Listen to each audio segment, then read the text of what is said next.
Alustab taskuhääling Peapall. Räägime vutist teadlikult. Tere tulemast kuulama taskuhäälingut Peapall, kus oma ala asjatundjad arutavad Eesti jalgpalli ja jalgpallurite mõtestatud arendamisest. Selleks, et kuulajatele ei jääks siin ühtegi vale arusaama, siis täpsustan enne podcasti algust üle, et siin saates öeldud väited on kõik saatekülalise isiklikud seisukohad ja ta ei esinda siin oma klubi, siis alaliitu või mõnda muud asutust. Ja meie seekordse episoodi teema on klubi jalgpall, kus räägime klubide tekkimisest, nende eesmärkidest ja loodetavasti jõuame ka uurida, kuidas välismaal asjad käivad. Mina olen Silver Grauberg ning koos minuga on täna stuudios Aivar Pohlak ja Ott Järvela. Tervist! Tere! Aivar on siis ilmselgelt kõigile juba teada, aga Eesti Jalgpalliliidu president. Aivar, kuidas sa hindaksid? Kas oskad öelda, mitme klubi loomise juures sa oled otseselt seotud olnud, jalgpalliklubi loomise? No ei oska, aga kindlasti 90-ndatel ikkagi väga paljud, et üks eesmärke tollal oli ju maa täita lastega ja lastega, ehk siis tol ajal siis Flora juhina me ikka külvasime seda seemet nii palju kui jaksasime ja ütleme nii, et hiljem oli igavene vaev neid kõiki siis neile kõigile taskuraha anda ja neid kõiki nagu üleval pidada ja nad kõik ka mehele saada, et kui võtta, et tütred tuli ju mehele panna, eks ole. Et aga mingiks hetkeks sai see protsess kuidagi nagu lõpule ja hästi lihtsalt võib-olla väljendades, et miks tollal, miks see tegi Flora, mitte jalgpalliliit, et Flora oli tollal lihtsalt jalgpalliliidust juppmaad, ma ei tea, tugevam organisatsioon või võimalused olid suuremad kuidagi selliselt kirjeldada seda, et 90-ndatel. Ma võin võrdluseks öelda, et ma olen olnud siis ühe klubilaadse moodustamise juures, et sõpradega tegime Rahvaliiga võistkonna, siis kui Rahvaliiga alustas 2010. Aga siis klassivendade koos tegime, koolistaadionil hakkasime mänge pidama, aga see projekt siis jõudis 9 hooaega kenasti lõpule, sellepärast, et inimestel tekkisid pered ja Rahvaliiga jaoks enam aega ei olnud. Nii et ma olen ühe klubi edukalt, see ei ole klubi, see oli võistkond, alustanud ja ka lõpetanud. Jah, nagu siin Ott Järvela juba kirjeldas, siis tema on juba ühe klubi juures ka olnud, aga see ei ole mu põhitegevus, jah. Jalgpalli juures ma selles mõttes jalgpalli ajakirjanikuna olen pea varsti kui 20 aastat, natuke üle isegi. Jah, ja praegu töötab siis jalgpalli ajakirjanikuna soccernet.ee-s. Just. Ja lähmegi siis meie tänase saate teema juurde. Alustaksin sellise väitega, et kui me mõtleme viimase 10 aasta peale, siis kõik uued tekkinud, suur osa uusi jalgpalliklubisid Eestis on tekkinud tänu sellele, et mõni ambitsioonikas treener on otsustanud oma eelmisest koduklubist lahkuda ja oma asja ajama hakata. Aivar, kas sa nõustud minuga? Kui ma nüüd isegi proovin natuke nagu mõtlema hakata, et mida sa silmas pead konkreetselt, kas sa pead näiteks silmas Leegioni tõusu, et klubi tegelikult oli kogu aeg nagu olemas, eks ole, klubile tekkis lihtsalt teine osapool, kellel tekkis ambitsioone esindusmeeskonda nagu tekitada. Et tegelikult, kui me võtame viimased 10 aastat ja rääkida puhtalt nüüd, võib-olla võikski võtta nagu 2 poolt äkki, et tegelikult ma arvan, et klubisi nagu väga palju tekkinud enam ei ole. Sest tegelikult see klubide tekke loogika, loogiliselt soodsaim ajajärk ju, räägime Euroopa kontekstis, oli ikkagi teise maailmasõja eelne ja ka järgne aeg, eks ole. Kui vaadata kas või liigade, ma mõtlen madalamate liigade nimekirju, et seal ei ole mingi väga palju uusi nimesid. Tegelikult need, kes on, need on, aga selge on see, et selle aja jooksul erinevad klubid muutuvad, nende rollid, ambitsioon, staatus muutuvad, ka Eestis. ja kui rääkida veel sellest soodsama aja juurde tagasi tulles, Eestis loomulikult oli taasiseseisvumise järgne periood, ehk siis 90-ndad, aga ka see 90-ndad oli ta lihtsalt selles Eesti kontekstis soodne. Et kui sa võtad näiteks praegu analoogühiskonnad, näiteks Läti-Leedu, ega ütleme, meil on nende tervikklubide loogika ikka oluliselt nagu parem, et Lätis praktiliselt see ikkagi nagu puudub, et selliseid püramiidklubisid praktiliselt ei ole. Esindusmeeskonnad on projektiklubid pigem, kes nii-öelda ostavad siis endale alla selle noortetöö kuskil spordikoolist. Leedus on veidi parem, on mõned klubid, näiteks Vilniuse Žalgiris, eks ole, on pigem sellise klubina nagu toimiv, et ega tegelikult ütleme 20. sajandi lõpp ja 21. sajandi algusest rääkimata, nad ei ole enam klubide tekkimiseks mingisugused ideaalsed ajad, eks ole, et praegu on ikka inimeste eesmärgid on nagu teised, et see klubi loomine eeldab ikka sellist kogukondlikku vastutustunnet ja mingit taolist lähtekohta. Ja nüüd tuleb hakata vaatama, kas meil on Eestis üldse piirkondi praegu, kus nagu selgelt kellel on jalgpalliklubi puudu. Et sina tead, Aivar, kindlasti maakondades kaarti veidikene täpsemalt, aga ütleme maakonnakeskustest täitsa katmata nüüd nagu midagi ju ei ole. On mõned kohad, kus isegi Valga vist mängib 3. liigat või 2. Võru on nüüd esiliiga B-s, Põlva on 3. liigas.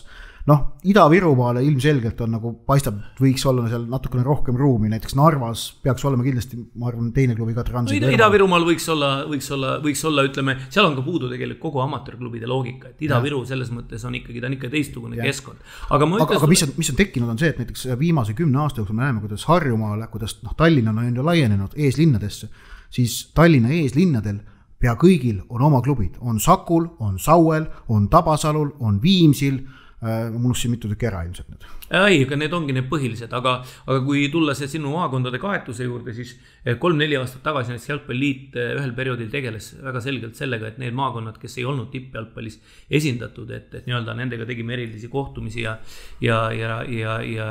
rääkisime ja nii-öelda andsime energiat siis kuidagi ja praegu siis tõepoolest uustulnukad esiliiga B-tasandil on Võru, kes on vist 3. hooaega, kui ma ei eksi, ja Läänemaa, kes on siis nüüd esimest aastat ja kui võtta siis tippjalgpallis mitte esindatud maakonnad, need on siis Hiiumaa 3. liiga liidrite hulgas, see on siis Valga ka 3. liigas, Põlva samuti 3. liigas, Jõgeva 2. liigas, Rapla 2. liigas, ehk siis need on nüüd siis ütleme maha jäänud natukene, eks ole. Jaa, aga seal ongi nüüd see, et kas lihtsalt kas nendes ongi üldse soov ja tahet osaleda tippjalgpallis 3 kõrgemas liigas, me ei tea seda.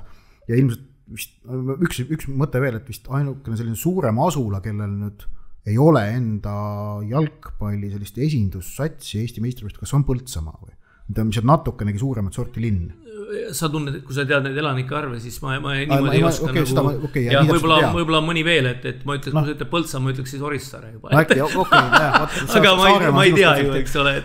Aga ongi, et kas nendel kohtadel, mida sa mainisid, nende maakondadel, kas neil on üldse nagu, esiteks me ei tea, kas neil on potentsiaal ja soov üldse kõrgemasse mängu sekkuda, et jalgpalliklubid saavad toimida ju ka erinevate eesmärkidega, et ei peagi olema eesmärk tingimata sinna Eesti tippjalgpalli sisse ronida. Ma isegi ütleks, et minu arvates, ütleme, kui võtta praegu, Jõgeva on ka üllatavalt tipus 2. liigas praegu. 2 satsiga. Hiiumaa tahab tõusta 2. liigasse. Põlva tahab 3. kinnitada ennast, murust nad on viimasel kohal praegu, nad on viimastel aastatel mänginud 4. liigat. Ehk siis, ütleme teistpidi, see, mis sa ütlesid, et on õige, et kõige täiesti tippu ei taha jõuda, aga ütleme, võitmine on alati nagu mängu eesmärk, eks ole, kui sa nagu võidad, siis sa, ütleme, seal kuskil, ikka kipud nagu vahel nagu tõusma, aga kui me siit nüüd arendaksime selliselt, et meil on nagu üllatavalt hästi on Eesti kaetud siis rohkem või vähem toimivate klubide võrgustikuga, see on küll nagu selline nagu hästi positiivne areng, kui ütleme, kuna Jalgpalliliit ju ikkagi ehitab üles nagu terviklikku jalgpalli, et meie eesmärgiks ei ole eraldi koondis, ei ole eraldi, ka jalgpalli ei ole eraldi eesmärgiks, ta on ikkagi nagu lõpuks vahend ja seetõttu see töötabki läbi selle, et sa ehitad üles selle nii-öelda püramiidi, mille tipp on nii kõrge ja nii tugev, kui vundament nagu kannab, et võib-olla see on ka üks põhjus, miks näiteks, ma ei tea, me ei ole nii kiiresti edu saavutanud või, aga samal ajal, kui ma ei tea, meie naabrid vaatavad meie seda püramiidi või seda klubide loogikat, siis nad, kuidas öelda, oigavad kadedusest, eks ole, et selles mõttes, kui arvestada, et kui keeruline on olnud 19. sajandi või 20. sajandi lõpus ja 21. sajandi alguses seda klubi loogikat tekitada, siis ma arvan, et see tulemus on ikkagi nagu küllaltki hea.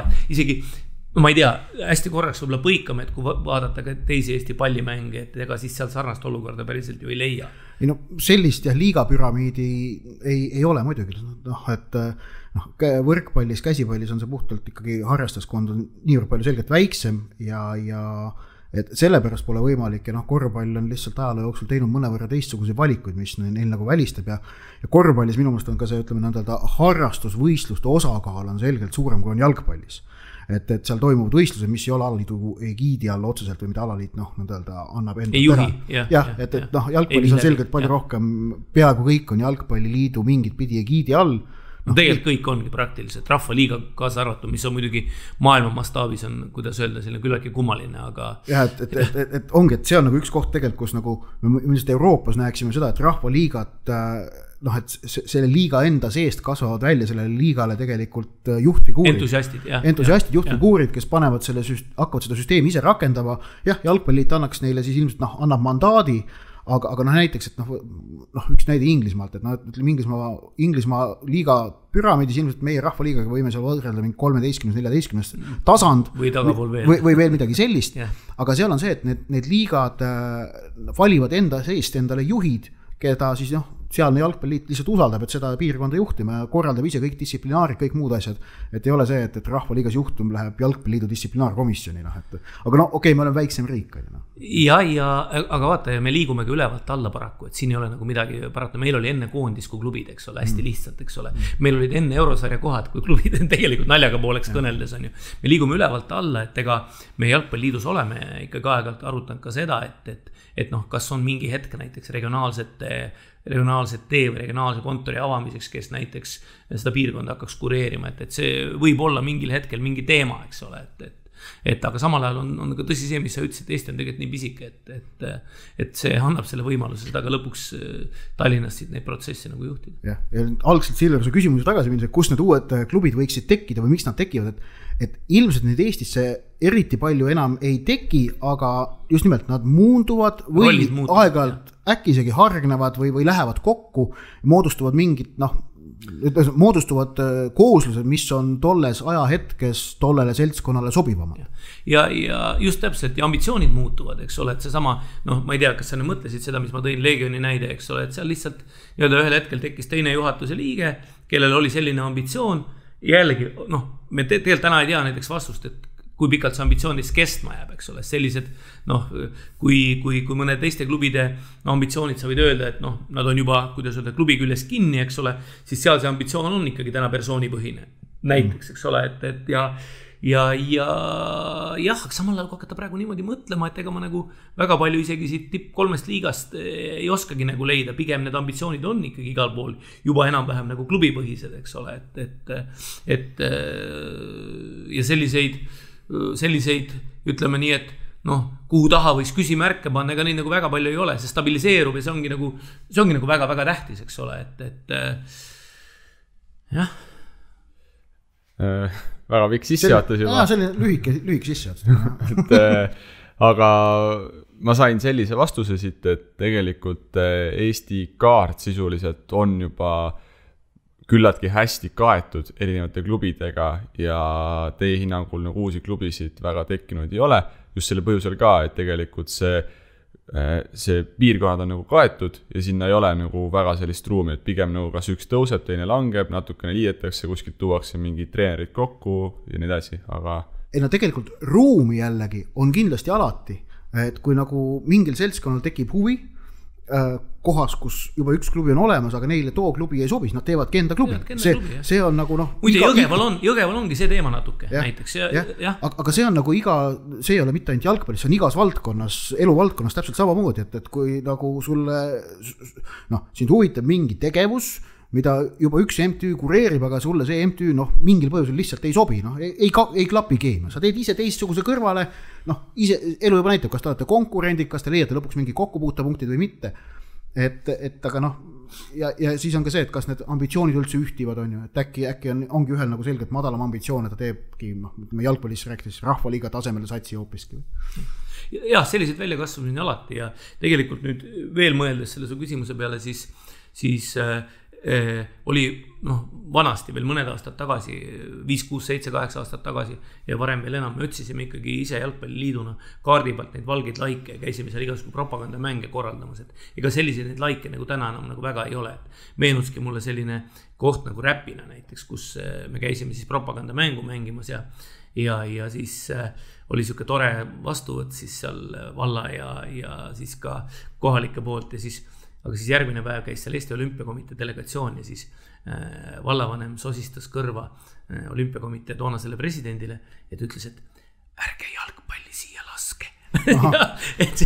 et selline tagasiside tuli siis sealt, et see on ka mingi moodi see Eesti kultuuri kiht Räpinas oli tollal kõva kossu sats, kusjuures mäletan, et spordikooli direktor mängis ise tolles mängus vutti meie vastu ja oli selline, ütleme selle maasool, seda tüüpi, siuke pikk noor mees, kes oli samal ajal ta oli meist nii vaimustuses, ma mäletan, kes meil seal kõik kaasas olid. Madis Kallas muuseas oli kaasas toonane Kuressaare linnapea, kes siis olnud peaaegu 8000 punkti mees 10 võistluses, et tema jaoks oli seal niuke, äkki oli Mart Poom ka kaasas, et tema jaoks oli see nii soliin, et tema oli nagu, sa näed, ta oli nii õnnelik, selline teise Eesti spordimees, teine Eesti heas mõttes, eks ole, selline spordimees, et tema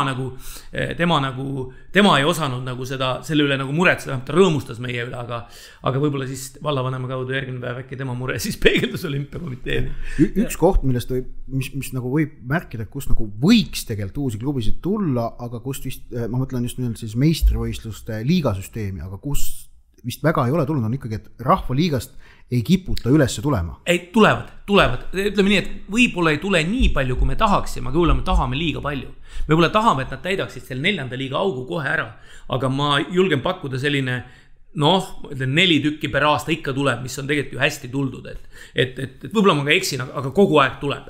Aga tead, selle Ida-Virumaa tasuks veel kord ära mainida. Seal on ikka muu Eestiga võrreldes ikka kuradi vähe klubisid tegelikult, et neid võiks seal nagu rohkem olla. Nii, aga Silver, lähme edasi, me võime panna 2 tundi siin sellel teemal ka. Ja kui sa tahad teha 20 osalise, et esimene osa on klubide tekkest Eestis, siis lähme edasi siin. Ja, aga klubide juurde me jääme, et need samad natuke siin juba korra mainiti ka ära sõna eesmärgid, et mis võiks olla nende erinevate klubide eesmärgid siis nii tasemel?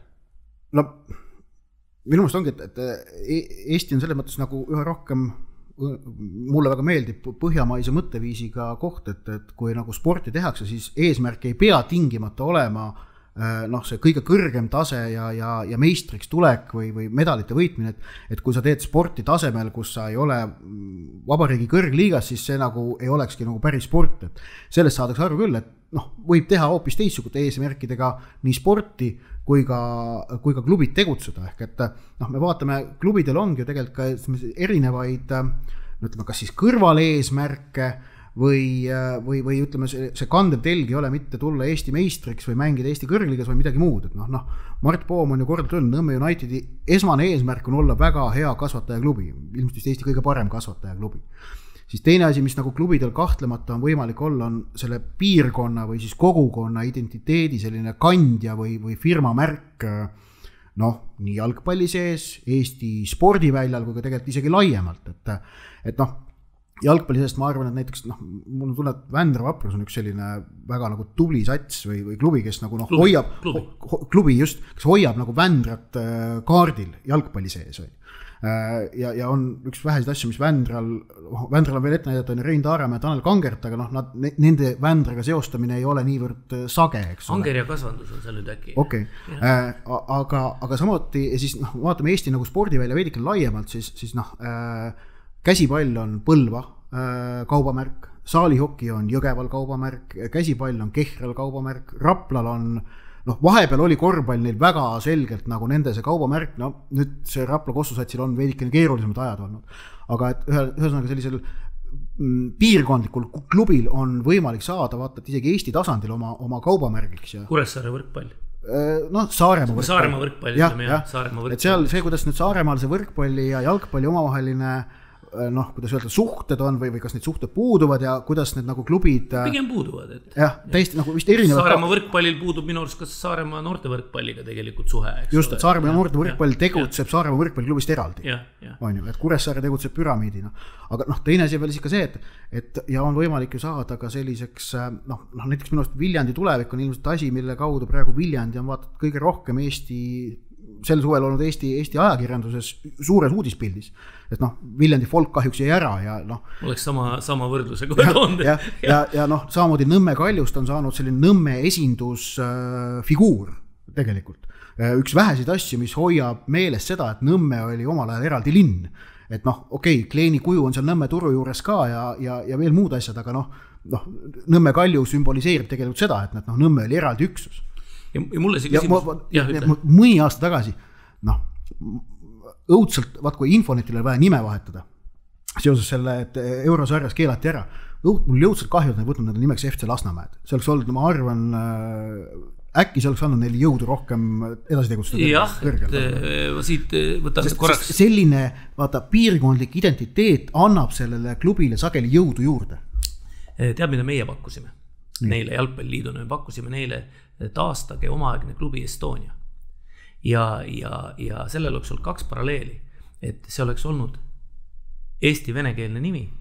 Tegelikult oleks olnud ajalooline identiteet, et mõni ütleb, et täitsa lõpp, kuidas need 2 asja te tahtsite kokku panna, aga see oleks võinud naljakal kombel töötada tegelikult, et Estonia, kes ei tea nooremad kuulajad, siis oli enne teist maailmasõda üks Eesti juhtivaid jalgpalliklubisid ja mitmekordne Eesti meister, äkki sa ütled, et mitmekordne, ei ütle. Nii, aga muidu see Silver, su küsimus, ma mõtlesin esimesena seda, et kurat, minu käest ei ole keegi kunagi küsimust nagu küsinud üldse, või millele ma saaksin nagu nii vastata, ma hakkasin nagu mõtlema vastust ja ma taipasin, ma ei ole kunagi nagu nii pidanud vastama, ja kuna ma vastan üldiselt nii, nagu ma pean õigeks, siis järelikult mul pole ligi lähedaselt sellist võimalust olnud rääkida sellest, et jalgpalliliidu eesmärk, kõige suurem eesmärk oli taastada Eestis jalgpalli loomulik struktuur, ehk siis klubide struktuur. Ja see on nagu, ütleme, tagantjärele vaadates see on nagu olnud nagu nii keeruline eesmärk, aga meil on see õnnestunud praktiliselt, eks ole.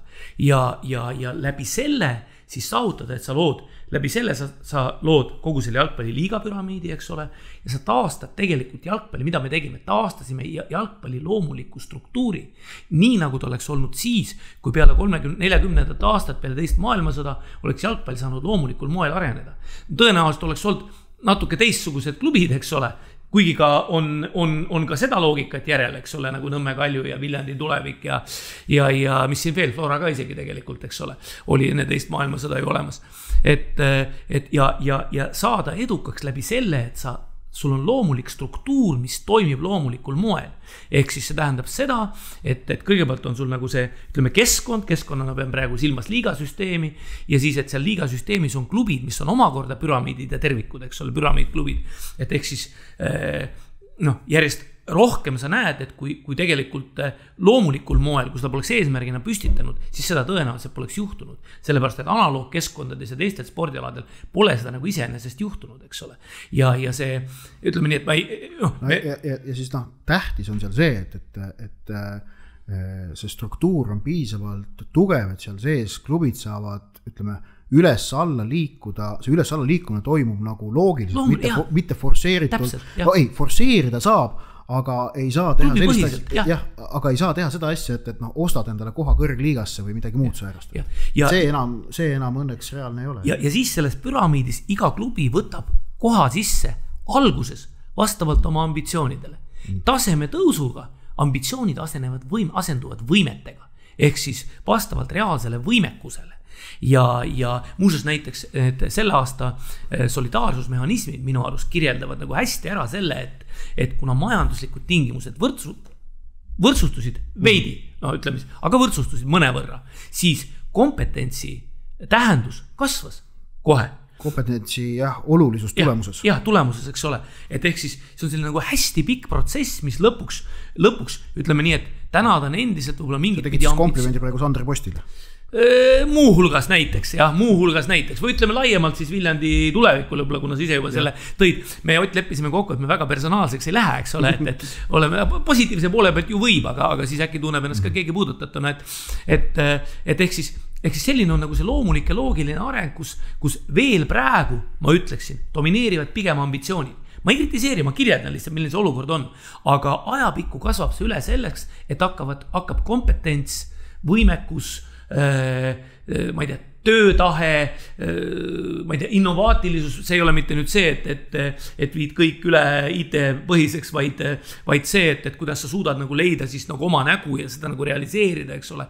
Ja igaüks saab leida oma koha vastavalt oma, nagu sa ütlesid, et mingi kõrvalaspekt on, eks ole. Kus hakkad praegu mõtlema, siis igal klubil tegelikult ka meil tipus on mingi teine argument, miks ta seal, ma pean siin premium-liigat, esiliigat, esiliiga B, miks ta seal on, eks ole. Mingi nüanss on alati olemas, see nüanss on väga erinev. Olgu see siis palju naerdud hea inimese kasvatamine või tubli inimese kasvatamine või midagi muud, eks ole. Mingi nüanss on seal alati nagu olemas.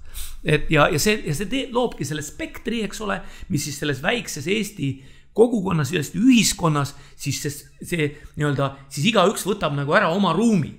Ja selliselt sa pikas perspektiivis täidadki ära, nagu näiteks saksa kultuuriruumis, et iga sakslane ei ole ilmtingimata saksa koondise jälgija, aga väikse liialdusega igal sakslasel on oma klubi. Ma arvan, et sa kirjutad sellele enam-vähem alla, eks ole. Jah, põhimõtteliselt küll, et seda piirkonda, kus Saksamaal oma jalgpalliklubi ei ole ja reeglina sakslane teab, mis tema kohalik jalgpalliklubi on, et kui ta vähegi sakslane on. Ja siis tähtis on, et selle süsteemis on nagu reeglid on paigas ja kõik teavad, kuidas seal asjad toimivad ja selle piires saab siis ka enda tegevust planeerida, et võib kasutada võimalusi, haarata kinni mingitest šanssidest, seeläbi astuda mitu sammu korraga. Hea näide oli see, kuidas Nõmme Kalju tõusis kõrgliigasse sellega, et nad olid toona esiliigas said vist küll 5. koha. 5. või 6. isegi. Ei 5. vist, jah. Aga kuna nad olid iseseisvatest paremuselt vist teine, nad tõusid. Üleminekumängule. Nad said üleminekumängule ja võitsid Kuressaare. Just. Aga neil oli vaja seda kõrgliigast tõusta, et oma seda tegeliku ambitsiooni realiseerimis oli vaja kõrgliiga kohta ja nad tegid selle väga edukalt selle sammu ära tegelikult, et esiliiga 5. järgmine hooaeg olid nad premium-liigas kas 4. või 5. Jah, kuskil seal, jah, just täpselt nii ja nüüd kui laiemalt võtta, et siis see klubi täidab ära mingisuguse spektri ühiskonnas ja ütleme väikestes kogukondades on see identiteet pigem kogukonnapõhine, kui on väga suur väärtuskonflikt. Ma nüüd on sama jutu juurde, mis sa ütlesid enne, ma ütlen võib-olla natuke ilusamate sõnadega või keerulisemate sõnadega, sa ütlesid, et kui üks klubi ei meeldis, teeme teise on ju kuskil, et ehk siis kui on väärtuskonflikt, kui mingil põhjusel esindab see ka väikses kogukonnas see klubi mingit sellist maailmavaadet või mingit sellist meeleolu tekitab, mis päriselt kõigile ei sobi, siis võib sinna tekkida maailmavaate põhiselt mingisugune teine klubi, eks ole, aga suurtes kogukondades või lihtsalt, kui inimesed läbi ei saa nagu Pärnus. Jah, just täpselt, jah. Või siis kui sul on suur kogukond, nagu on Tallinnas, eks ole, siis tekivadki väga erinevad väärtusspektrid, eks ole, kuna siin ei piisa sellest ühest Tallinna identiteedist, see ei lähe mitte kellegile tegelikult korda enam, eks ole, ja isegi linnaosa ei lähe korda, seepärast, et Tallinn on seda tüüpi nagu koht, eks ole, aga küll aga väärtuspõhised. Linnaosa toimib loomulikult läbi selle, kus sa asud füüsiliselt, see töötab, füüsiline kogukond töötab niikuinii, on ju, aga see ei ole primaarne, eks ole. Ja kui sa võtad täpselt sama paned näiteks võtame 3 tippu, ütleme välja, Flora, Levadia, Kalju, nad kannavad ju kõik väga erinevad sõnumid, väga erinevad sõnumid ja selliselt muudavadki selle asja tervikuks. Jah, just, nõus. Mainisid siin Püramiidklubi, kirjeldad lahti ka, et mida see tähendab?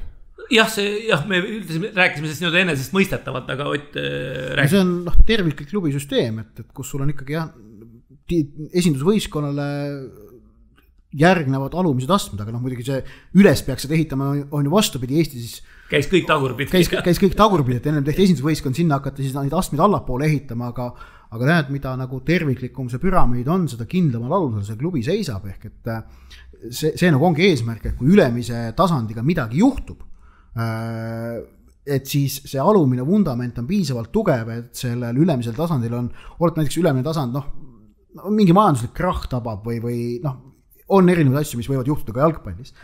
et või noh, ütleme esindusvõistkond näiteks kus kui eelarvest väga oluline osa tuleb peasponsorilt või midagi sellist, et oletame see sponsor kaob ära, esindusvõistkond peab tegevuse sisuliselt kokku tõmbama, siis see alumine osa on piisavalt tugev, et selle esindusel on võimalik mõne aasta pärast kuskil uuesti tõusta, et Eestis ma ei tea, kas meil, mis meil selline hea näide on tuua, kes on nagu uuesti üles tõusnud. No räägime Sillamäe Kalevist näiteks, kes püüab uuesti üles tõusta, eks ole, et neil oli eelmine aasta oli õigus esiliiga B-sse kas tõusta ja vähemalt ülemineku mänge mängida, ma nüüd ei mäleta, kuidapidi see oli, aga nad ei saanud sellepärast, et neil on litsents ära võetud ja neil on võlgnevused, et nad ei saanud tõusta tagasi litsenseeritavale tasandile, aga seal on puhtalt, ühesõnaga ülemine osa, ütleme siis niimoodi, et täpselt juhtus see, toetajad kadusid ära, peatoetajad kadusid ära, siis nii-öelda päike kõrvetas selle ülemise taime ära, aga juurikas jäi sinna alla alles, see vundamenti, sealt kasvab nüüd uus spordikool või klubi seal toimib, et kohalikul omavalitsusel klubi ikka. Spordikooli seal ei ole. Jah, okei, vabandust. Et klubi nagu toimib, kohaliku omavalitsuse nagu tugi ka noortespordile on ju olemas. Et aga nüüd selle professionaalse tasandi sinna peale kasvatamine, mis ambitsioon seal ilmselgelt on, sest slaavi kultuuris on see, kultuuriruumis on see alati olemas. Jah, jalgpall peab olema. Rohkem kui isegi ütleme põhjamaises, et just nimelt, et selle tippkonkurentsi sekkumine, seal on see, et minust on see, et slaavi kultuuriruumis on alati see, et alati tahetakse sinna tippu minna, Euroopast alati seda tegelikult niimoodi ei ole, Lääne-Euroopas. No aga see on loogiline, vaata Venemaal ju tahavad, kõik venelased tahavad kosmonautideks saada, eks ole, kõik mehed ja kõik poisid ja pärast kui selgub, et see pole võimalik, sa hakkavad kurbusest jooma, on ju, jah. Et aga jah, et mõtlen, et mis sulle näiteid saaks siit veel tuua. Aga need püramiidid, need püramiidid võivad olla ka erineva kõrgusega, et nad ei pea tipnema alati premium-liiga, esiliiga B-ga, vaid nad võivadki tipneda teise liigaga. Näiteks, et teine liiga on ju selles mõttes, kui sa enne kasutasid teises kohas väljend maasool, siis Eesti jalgpallisool peaks olema see teine liiga 28 klubiga. Seal on küll duubleid sees päris pooled, umbes, robustselt pooled juba. Nii palju juba, okei. Aga et teine liiga on see tase, kus nagu peaks olema alati võtta järgmine, aga mõnede ambitsioon ongi mängida teist liigat. See 26 mänguline hooaeg teises liigas, kus nagu ütleme, sporti tuleb teha tõsiselt, et nii palju, kui ma teise liiga satsi olen näinud, mida küll ei ole väga palju, aga nii palju, kui ma olen näinud, siis see tase tõuseb kogu aeg. Absoluutselt, et kuidas öelda, Aivar, sina mängisid kunagi kõrgliigat, et kas sina oma toonase vormiga praegu teises liigas, kuidas saaksid hakkama? Pigem mitte, et jah, mõtle eilse karikamängu peale FC Hiiumaa mängis esiliiga B Keilaga, et kolmanda liiga, kolmandad ja neljandad praegusel hetkel, eks ole. Aga muuseas see tuublite tulek teise liigasse või rohkete tuublite hulk teises liigas, milleni ta tegelikult on viinud, ta viib kolmanda liiga taseme tõusule. Et tegelikult on see nagu huvitavad tendentsid, et seal ei ole nagu niimoodi, et sa ütled, et mulle ei meeldi näiteks see, et teises liigas on nii palju tuublid. Mulle ka nagu ei meeldi, see võib olla, eks ole. Aga tegelikult see tõstab sportlikku taset ja tekitab nagu oma arenguid ja oma loogikaid ja siin tuleb lihtsalt, nii nagu ka esiliigas ja esiliiga B-s. Juhatus reglementeeris selle teatavate loogikatega ära ja nüüd tuublitel on oma püramiid, mida mööda nemad tegelikult nagu liiguvad.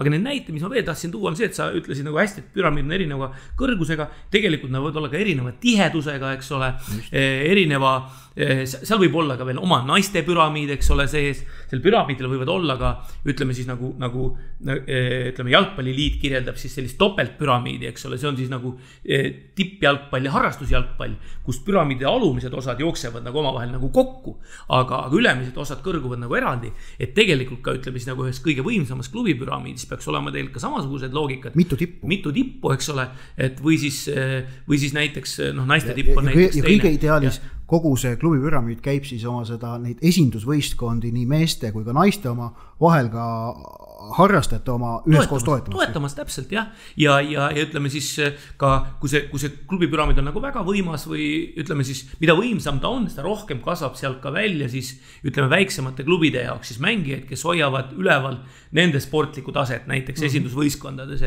et eks siis selliste suurte klubide ümber tegelikult peaksid ideaalis tekkima ka sellised, ma ei tea, satelliidid, eks ole. Äkki on hea näide Tartu, kus nagu Tammeka kasvandikke on teistes Tartu klubides päris palju. Või näiteks, ma ei tea, võib-olla ma nüüd väga meelevaldselt, aga näiteks Piraja võib-olla päris palju floorakaid on seal, eks ole, endisi, et on või? Ise ka mängin seal, jah. No,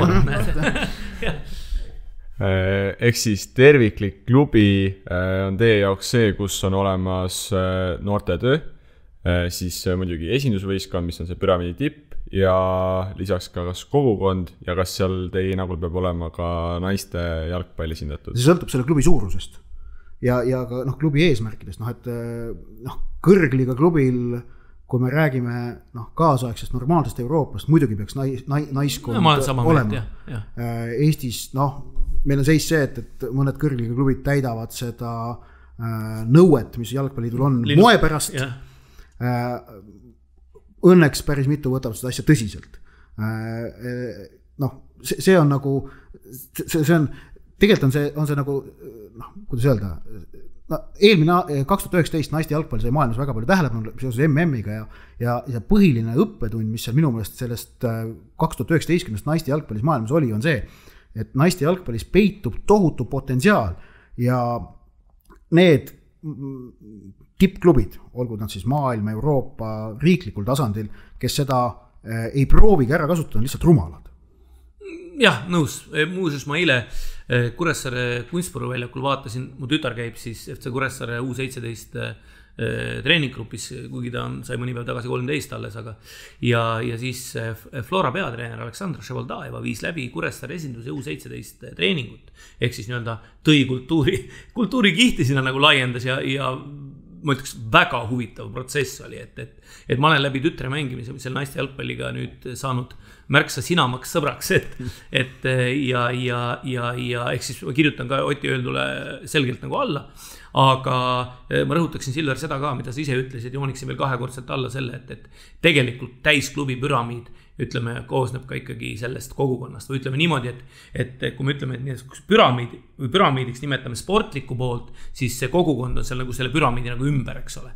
Et see on nagu sama oluline ja jällegi, et sellepärast, et te saaksite oma Pirajaga mängida 3. liigat. Teist liigat. Et saaksite oma teist liigat mängida, see on 26 mängu pluss treeningud aastas, selle jaoks teil perekond peab teid ju sellest toetama. Nemad, see ongi, muutubki siis teie klubi kogukonnad. Pirajal vaevalt teil sadu fänne käib mängudel, on ju. Aga... No siin 100 lähedal juba mõni. 100 lähedal on ju, aga ütleme mingid 400-500 teil ei käi, on ju. Aga see on ka loogiline, et teise liiga klubil ongi see kogukonna suurus umbes selline. Võib olla ka suurem, teise liigas teatud tingimustel võib olla ka väiksem, kui nagu klapime need asjaolud, aga kogukond on muidugi vajalik, sest muidu see struktuur ei suuda toimida. Ei suuda toimida ja see peab olema see, ütleme, see toob sulle täiendava vastutuse, täiendava mõõtme tegelikult, täiendavad võimalused, eks ole, et ja kui ma kirjeldasin siin vahepeal siis seda, eks ole, et kui see toimivate klubide struktuuri loomine oli jalgpalliliidu peamine eesmärk tegelikult, et me oleme ka siin väga selgelt samm-sammult liikunud, eks ole, et see sama kogukonnajuhtide toomine mängu siis jalgpalliliidu poolt finantseeritavate kogukonnajuhtide, kui praegu vaatame, nad on nüüd töötanud 1,5 aastat, eks ole, pluss piloot ei olnud, kus see piloot oli, ei mäletagi. Flora Tammeka ja Trans oli äkki piloot, eks ole. Et kui vaatame, mida teevad meil publiku numbrid, see on üks asi, see on nagu ainult tagajärg, et tegelikult nad on ehitanud üles kogukondi, eks ole, seal ümber ja see läheb järjest rohkematele inimestele korda ja jälgijaid on üha rohkem ja rohkem. See, et korda minek, see klubi võistkond korda läheb, nagu me enne ütlesime Saksamaa näitel ka, et see, et igal sakslasel on oma klubi olemas, ei tähenda, et seda klubi vaatamas käib. Aga tal, mingi väikene osa kasvu sellest hingest on tal teada, et see on minu jaoks ka tähtis asi. Paljude muude tähtsust asjad. Mõne jaoks on see tähtsus moodustab 0,01%, aga ta on kuskil seal olemas, on ju. Mõne jaoks on see 98%, on ka selliseid inimesi olemas, kelle elust 98% moodustab nende jalgpalliklubi. Et igal ühel see kuskil on see mingi puutumus olemas. Millal oli Saksamaal MM 2006 või? Just. Ja siis ma olin enne finaali, olin Saksa saatkonnas, kutsuti mind rääkima jalgpallist ja siis Saksas tonnane saadik ei või kindlalt väita, et oli see kõige tähtsam saadik, et seal oli igasuguseid vähem tähtsaid saadikuid ka ja tema nimetas siis ühel hetkel, kui rääkisime sellest kultuurist, jalgpallikultuurist ja siis ta ütles, tead, ma ausalt ütlen sulle, et ega ma Saksa koondist ei jälgi, et tegelikult ma ei jälgi, on ju. Aga, ja siis ütles, aga võt klubi, siis ütles klubi nime, võid arvata, ma polnud sellest kunagi kuulnud ja ei suuda seda meenutada. Aga võt seal alati, kui võimalik, ma lähen kohale, kui ma kodus olen ja muidu jälgin iga kord, ma tean täpselt, kuidas nad mängisid ja nii edasi ja nii edasi ja nii edasi. Saksamaa koondise jälgimine, see mõttes üpris igav asi ka, sellepärast, et valiksarja jälgimine täiesti mõttetu, nad lähevad sealt alati läbi, mitte mingit küsimust ei teki ja siis sa vaatadki kord 2 aasta jooksul finaalturniiril enamasti 6 mängu või 7 mängu, eelmine kord juhtus, et vaatasid 3 mängu. Ma mõtlesin, et sa ütled nüüd niimoodi, et ja siis hakkad ka alates poolfinaalidest vaatama, et enne ei ole mõtet. Ja siis avastad, kurat, polegi. Jah, aga see vist on ka päris nagu tõsine, mida Saksamaal toimub, et Venemaal toimunud MM-il paljud sakslased planeerivad, nad sõidavad siis 8. finaaliks kohale, aga nad polnud enam kuhugi sõita. Siin naiste jalgpalliga seoses tuli üks siuke mõte pähe, et kas Eestis on üldse mõni klubi, mis tegelebki ainult naiste jalgpalliga? Varem oli. Ma mõtlen, kas ka praegu veel on, kas Koplis mingi seltskond äkki on, aga nad ei mängi ametlikult selliselt. Nad minu arust tegelevad ainult tüdrukutega, aga nad mängivad erinevate teiste klubide all, näiteks nad mängivad Kohtla-Järve all praegu naiste esiliigat ja kahjuks minu arust on neil 10 mängu väravate suhe 0,62 või midagi sellist.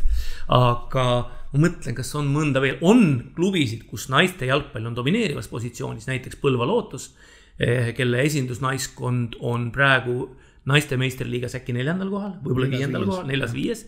ja kus mehed on siis 3. liiga seal tagumiste hulgas. Et selliseid on. PJK oli kunagi Pärnu jalgpalliklubi, oli kunagi ainult naistega mängisid. Saku Sportingul on see, et naiskond mängib medalile, meeskond on 3. liigas keskmik. Aga üldiselt, kui me vaatame Eestist välja, Euroopa trend praegu selgelt on see, et naiste jalgpalliline tegevus liigub meeste tippklubide alla. Või nende alla on halb öelda, aga ütleme, nende sisse kõrvale, et ühe vihmavarju alla. Et seal on lihtsalt niivõrd palju muid loogikaid, mis toetavad seda, et nagu tegutseda ühes koos, et kas või puutud see brändi väärtus juba annab juurde. Et kui sul on Manchesteris jalgpalli naiskond, siis kui selle naiskonna nimi on Manchester United või Manchester City, siis tema väärtus ja atraktiivsus on niivõrd palju, tohutult palju suurem, kui ta oleks mingi muu nime all mängides. Ja pluss on, ütleme, Euroopas on tõsi näha, et need tippklubid on väga selgelt asunud naiste jalgpalli tegema investeeringuid, Inglismaal on see praegu väga jõuliselt käima läinud, aga tegelikult ka Hispaanias, Itaalias, Saksamaa ja Rootsi on selles mõttes need, kes olid tegelikult naiste jalgpallis pioneerid, kus olid ka iseseisvad naiste jalgpalliklubid olemas, eriti just Rootsis on ju. Et ma seda ausalt ei olegi uurinud, kas nüüd Rootsis on hakanud ka sama protsess toimuma. On hakanud lähenemine, aga nad on piisavalt ikkagi veel eraldi.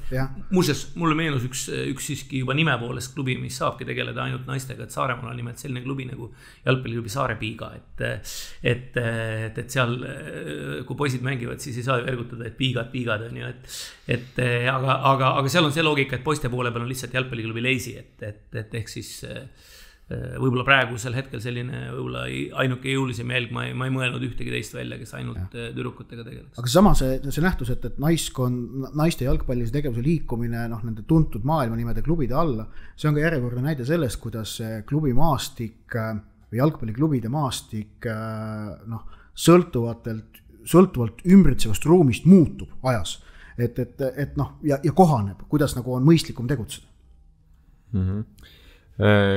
Rääkisime siin ka siis juba sellisest projektipõhisest võistkondade ülesehitusest, et kus siis mingisugune jõukam inimene otsustab nagu siis tippjalgpalli sekkuda. Aga kuidas te näete nüüd nagu üldis sellist maailma jalgpalli tasemel ka, et seda tendentsi, et kas Eestis me näeme seda, et projektipõhised meeskondi nagu jääb aina vähemaks, võistkondi siis jääb aina vähemaks, et pigem on sellised need püramiidklubid tõusevad esile, ehk siis kellel on ka oma noortetöö ja nii edasi nagu korralik, kust tuleb siis oma kasvandikke, et kas ka tippjalgpallis me näeme seda tendentsi, jah, Aivar juba ma võib-olla isegi üks alguses selliselt, et tippjalgpallis on see toimunud ikkagi nii-öelda toimivate klubide ambitsioonide muutuste kaudu, eks ole, et ehk siis Manchester City'le tulid ambitsioonikad omanikud, mis juhtus, teame, eks ole. Manchester Unitedile tulid ambitsioonikad omanikud ka, mis juhtus, teame, eks ole.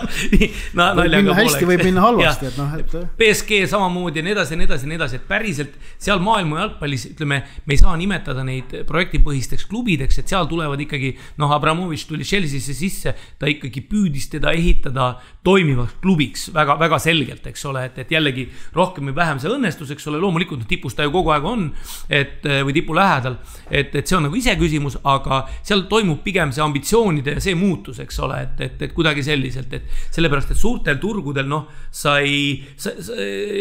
sul ei ole mõtet, ütleme, mingid rikkad šeigid kuskilt, nad ei osta ju ära mingisugust, ma ei tea, Cannes'i klubi kuskilt 4. liigast ei hakka sellega tulema üles, nad ostavad pigem Paris Saint-Germaini siis juba, eks ole, Paris Saint-Germaini oli selles mõttes oli ahvatlev osta, et tema nagu Prantsusmaal võitma panemine oli suhteliselt lihtne ülesanne. Prantsusmaa konkurents oli üpriski nagu tagasihoidlik. Samas osteti ta eesmärgiga Euroopat valutada, mis neil siiamaani õnnestunud ei ole. Võib-olla me räägime 1,5 nädala pärast seda, et nad on selles õnnestunud, välistada ei saa. Ja kuigi ma ise arvan, et Man City võib sel aastal just nimelt see kõige ohtlikum see meistrite liigas olla. Aga näiteks Inglismaa Premier League'i, kuhu ju nüüd tahtsid tegelikult Saudi Araabia šeigid, ütleme siis nende kohta, osta Newcastle Unitedit ja hakata tegema sellega ilmselt midagi sarnast, mida Araabia Ühendemiraadi šeigid tegid Man City'ga. Okei, neil keelati see seal ära, sest et Saudi Araabia riik on paha. Teinud erinevaid, kusjuures tegemusi lõpuks ei keelatud ära inimõiguste pärast, vaid sellepärast, et nad olid teleõigustega piraati teinud. See selleks. Aga mul on tunne, et näiteks Inglismaa Premier League'i sekkumine selle ambitsiooni rahuldamise eesmärgiga on üha nagu mõttetum tegevus, sest seal on niivõrd karm konkurents. Pigem näiteks Inglismaa Premier League liigub sinna suunas, et sinna ostetakse ikkagi väga selgelt investeerimisobjekte. Et seal on üha rohkem, me näeme USA ja ka Aasia ärimeeste omanduses olevaid klubisid, Arsenal, Man United, mõlemad on USA ärimeeste käes, näiteks praegu 2 eelmise Premier League eelmise ajajärgu domineerivat võistkonda klubi. Arsenal on küll ameeriklasel Usbekiga kahasse, on see Usbek või? Kas see Usmaanovilt ära ei võetud? Ja mingi teema seal vahepeal oli, et jah, tõesti võib-olla. On ju, et selleks, ütleme, puhtalt võiduiha realiseerimiseks jalgpalliklubi ostmine Euroopa tipus ei ole enam sisuliselt mõistlik tegevus, sest sul ei õnnestu seda realiseerida, et sul on vaja seal ikkagi niivõrd palju asju õnnestuma panna, et siis kui Roman Abramovich tuli, siis oli konkurents niivõrd palju hõredam, et tal õnnestus see suht nobedasti. Ja raha roll oli olulisem, eks ole, et praegu on teadmisi ka vaja. Just, aga praegu on see, et kuna raha tegelikult jalgpallis seal täitsa Euroopa tipus on ikka kõigil, et isegi sellel Norwich Cityl, kes nagu Premis tänavu viimasena välja lendas, ka neil on raha tegelikult, et osta sisse kuskilt mingid tippteadmised või omada head scoutingu võrgustikku, et tuua endale häid mängijaid, leida sobivad mängijad, siis jah, rahaga seal nagu täitsa tipus edu osta on keeruline, mis omakorda on hea näide minust on Manchester United, et pärast Fergusoni erru minekut 6-7 aastat otsisid nad nii ja naa, ostsid kokku igasugust rämpsu väga kalli raha eest. 997 miljonit on minu arust see summa, mis nad on kulutanud peale Fergusoni mängijate ostmist. Aga sats, mis nüüd praegu mängib ja mis nagu tegelikult tekitab Unitedi toetates sellist elevust, et pagan, et siit nüüd tegelikult äkki midagi võib tulla, siis selle kandvad jõud on enda kasvandikud Rashford ja Greenwood, 18-aastasena klubist toodud Martial, ehk et noor mängist ise kasvatatud mitme aasta jooksul. Samuti, nüüd tänavu tõusis esile vasakkaitsja Williams, ka vist 19-aastane kutt on ju, De Gea, kes toodi 21 või 22-sena sinna satsi. Et see... Pikalt klubis olnud mängijad. Jah, et ise mängijate vormimine on ikkagi sinna tippu jõudmiseks üha nagu soositum variant, et see nagu kindlam, riski on vähem. Ja ma võib-olla mõtleks korraks ka selliselt, et natukene see praegune periood, vaatad Saudid ja Newcastle'i ost, eks seal oli ka segased ajad, olid üheks põhjuseks, miks nad ühel hetkel, nad küll põhjendasid seda nii-öelda teiste põhjustega, aga ütleme nii, et praegu on siiski maailmas segased ajad ja ma ei välistaks, et see tendents, millest me praegu kõnelesime, ehk siis ütleme siis nimetame seda nüüd ilusasti suurinvestorite või omanike tulek tippklubidesse, see võib väheneda, see tendents võib väheneda. Samal ajal, kui see olukord stabiliseerub, siis võib ka siin olukord nagu stabiliseeruda, aga praegu, kui sa küsiksid mu käest prognoosi, siis ma ütleks pigem väheneb praegu. Aga me räägime seal praegu nüüd täiesti Euroopa tipptasemest, et see, kas ja kuidas see kõik nagu jõuab siin, ütleme, Euroopa keskmistes riikidesse või väikeriikidesse, kuidas see nagu siinset jalgpalli mõjutab, et see on nagu nüüd omaette teema juba. Aga meil, ütleme niimoodi, et jällegi, vaata, eestlane on ikkagi väga konservatiivne ja kui see mõnikord on küsitud, et huvita, et miks Eesti rikkad ei taha keegi tulla ja teha omale klubi, Eesti rikkad on teistsugused, eestlased eriti, eks ole, et võtamegi, Viktor Levada, ta ei ole eestlane, eks ole, tema kirg ja emotsionaalsus on nagu teistsugune ja siin on või Andrei Leškin mingil perioodil Infonetiga, eks ole, või siis Sillamäe taga olnud vennad, eks ole, ehk siis inimesed tähendab. Aga eestlane on konservatiivsem, et seda, et nagu üks eestlane tuleks ja ütleks, et ma ei tea. Siit on miljon. Või et hakata tegema, et punkt üks eestlaste prioriteet on nagu teine, et nad on pigem ikkagi otsinud seda, et nad on omale endale, kuidas öelda, ennast kindlustanud majanduslikult ja siis pigem elanud rentier elu, eks ole, ja tegelenud teiste hovidega, kes täiendab oma maalikogu, kes on siis hakanud pered kasvatama, tervitused siit poolt neile kõigile, aga eestlast ei ole sellist, et ma hakkan nagu tegema mingit sellist emotsionaalset, eestlased on ratsionaalsemad lihtsalt ja mis muidugi, mis on ka nagu normaalne. Eestis jalgpalliklubi kasumlikult tööle pole niimoodi, selle peal kasumit teenida, see on ebareaalne. See on ebareaalne, jah. See on ebareaalne. Et sul Manchester Unitediga on see võimalik. Et Glazerid ostsid Manchester Unitedi kasumi projektina enda. Absoluutselt, jah. Ja nad teenivadki sellega kasumit. Aga et sarnast ärimudelit Eestisse üle tuua ei ole reaalne, et selle jaoks on meie jalgpall ja riik liiga väikesed.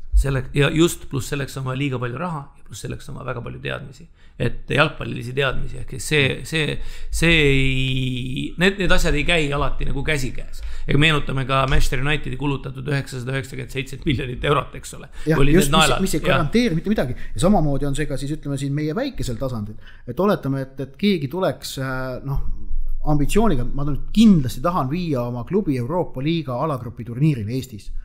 Oletame, et see inimene on valmis sinna klubisse investeerima 10 miljonit eurot aastas. See peaks Euroopa reeglitega isegi lubatud olema, sest sul on 3 aasta peale, tohid sa 30 miljoniga miinuses olla.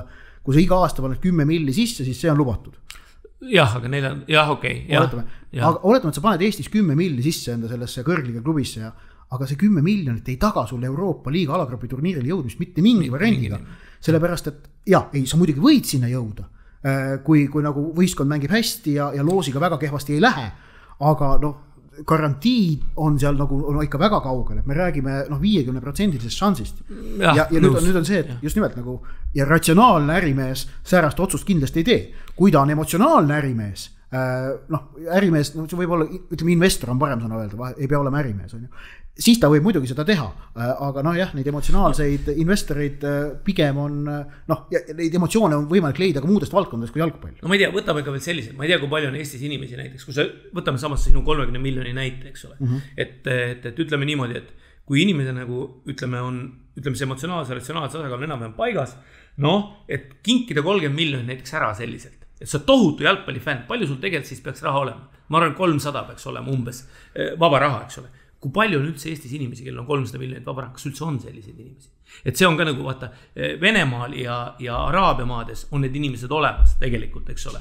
Ehk siis, kellel ei ole mitte 300 miljonit, vaid on... Ja isegi sellistes riikides, endistes Nõukogude Liidu vabariikides, a la Moldova, Armeenia, ka seal on sellised inimesi vist rohkem kui Eestis. Jaa, absoluutselt, isegi Lätis on sellised inimesed tõenäoliselt rohkem, või ütleme, Läti seos nagu Venemaaga on natuke jõulisem, eks ole, et kui meenutada... Samas selle üle, et seal on neid inimesi rohkem, ei tasu nüüd kurvastust tunda, kui me vaatame muud elukeskkonda standardit. Ma tahtsin just sama öelda, et kas meile meeldiks, kui Eesti tippklubi omanik oleks Venemaal taga otsitav, näiteks nagu juhuslikult FC Riiaga on, eks ole, aga... Ja võib-olla meeldiks vastupidi, eks ole, jah. Et aga aga mina nimetaks ikkagi sellist välja kujunenud kultuurikihti, mida me üritame siin üles ehitada, ehk siis toimivate klubidega ikkagi jätkusuutlikumana ja kuna meil see konkurents nüüd ikkagi Premium liigas on küllaltki arvestatav, siis ma ei kujuta hästi ette, et siia veel saaks sisse tuua. Vaata, lisaks on meil, mis on erinev, on see või mida tasub ära rääkida, mängijad on ju lepingute all tegelikult, eks sa ei saa tulla lihtsalt niimoodi, et räägid vennad ära, eks ole, sa pead tegelikult ostma arvestatava kogus eestlastest mängijaid.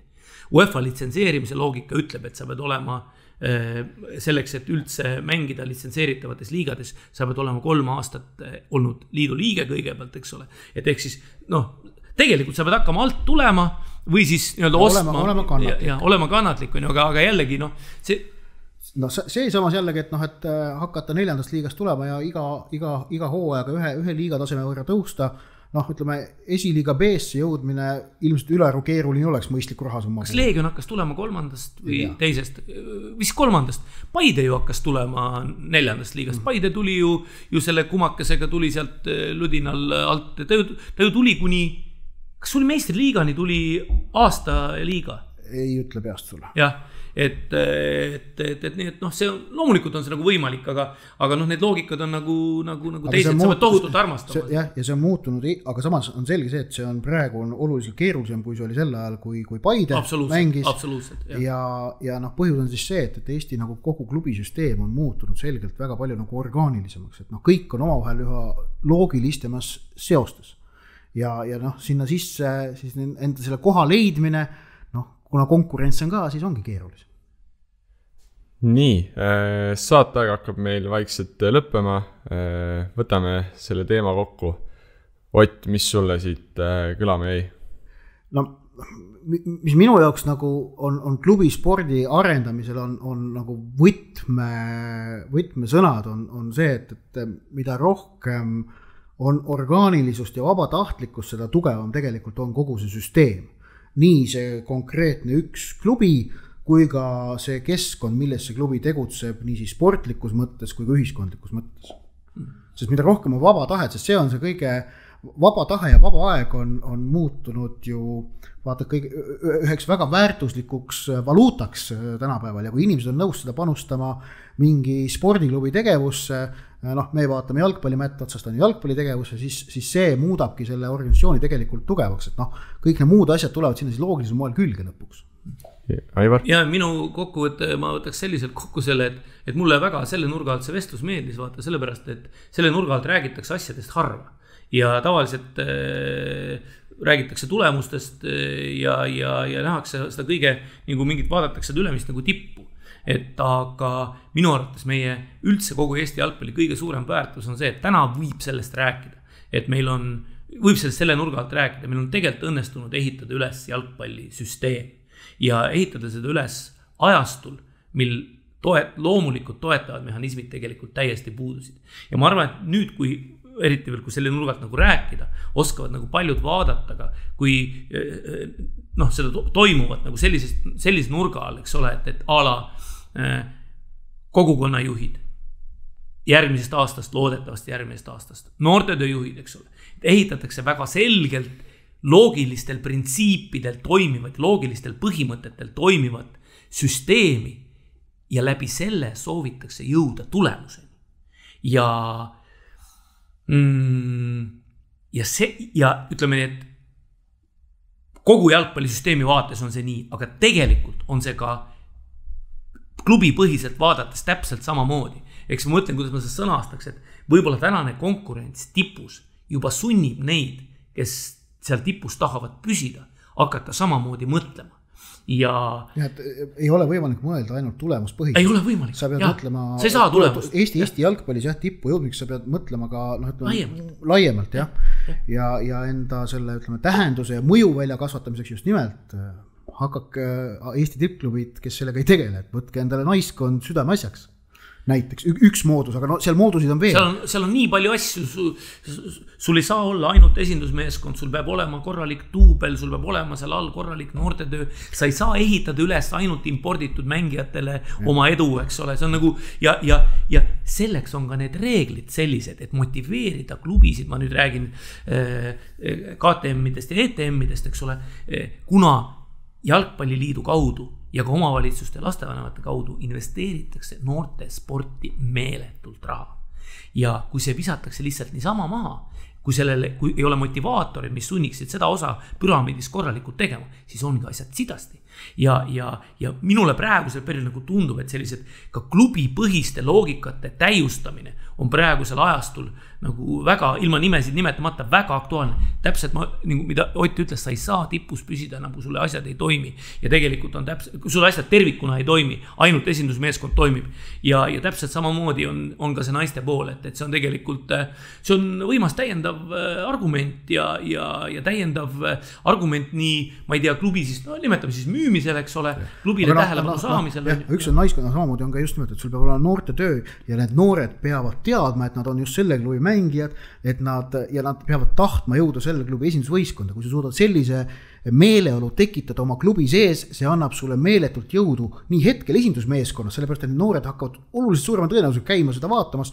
Ja kui sul lapsed sama klubi dressis vaatavad, siis ütleme, inimese alateadus toimub niimoodi, et nende mängijatel, kes on väljakul, tekib oluliselt suurem vastutustunne.